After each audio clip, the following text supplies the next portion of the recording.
This is a LibriVox.org recording by Jeff Dugweiler. Thus Spake Zarathustra by Friedrich Nietzsche, translated by Thomas Common. Part 2, Chapter 31, The Night Song. 'Tis night. Now do all gushing fountains speak louder, and my soul also is a gushing fountain. 'Tis night. Now only do all songs of the loving ones awake, and my soul also is the song of a loving one. Something unappeased, unappeasable is within me. It longeth to find expression. A craving for love is within me, which speaketh itself the language of love. Light am I, ah, that I were night! But it is my lonesomeness to be begirt with light. Ah, that I were dark and nightly! How would I suck at the breasts of light! And you yourselves would I bless, ye twinkling starlets and glowworms aloft, and would rejoice in the gifts of your light. But I live in my own light. I drink again into myself the flames that break forth from me. I know not the happiness of the receiver, and oft have I dreamt that stealing must be more blessed than receiving. It is my poverty that my hand never ceaseth bestowing.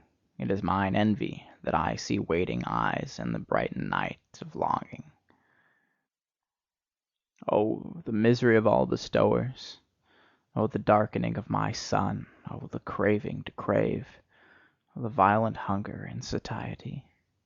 They take from me, but do I yet touch their soul? There is a gap twixt giving and receiving, and the smallest gap hath finally to be bridged over. A hunger ariseth out of my beauty. I should like to injure those I illumine. I should like to rob those I have gifted. Thus do I hunger for wickedness. Withdrawing my hand when another hand already stretcheth out to it, hesitating like the cascade which hesitateth even in its leap, thus do I hunger for wickedness.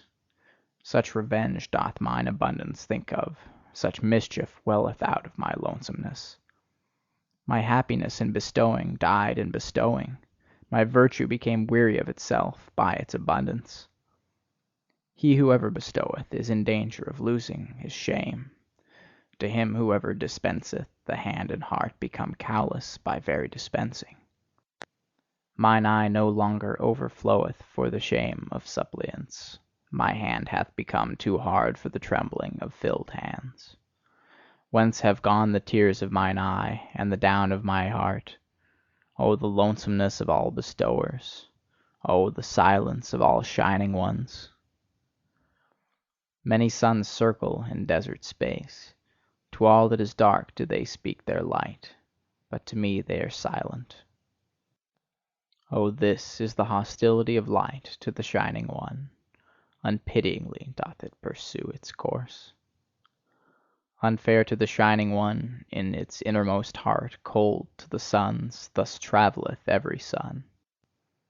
Like a storm do the suns pursue their courses, that is their travelling.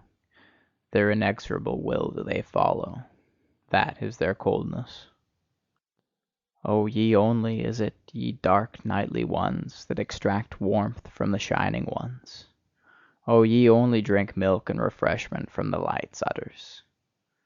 Ah, there is ice around me, my hand burneth with the iciness. Ah, there is thirst in me, it panteth after your thirst. 'Tis night. Alas, that I have to be light, and thirst for the nightly, and lonesomeness. 'Tis night. Now doth my longing break forth in me as a fountain, for speech do I long. 'Tis night. Now do all gushing fountains speak louder, and my soul also is a gushing fountain. 'Tis night. Now do all songs of loving ones awake, and my soul also is the song of a loving one. Thus sang Zarathustra. End of chapter 31.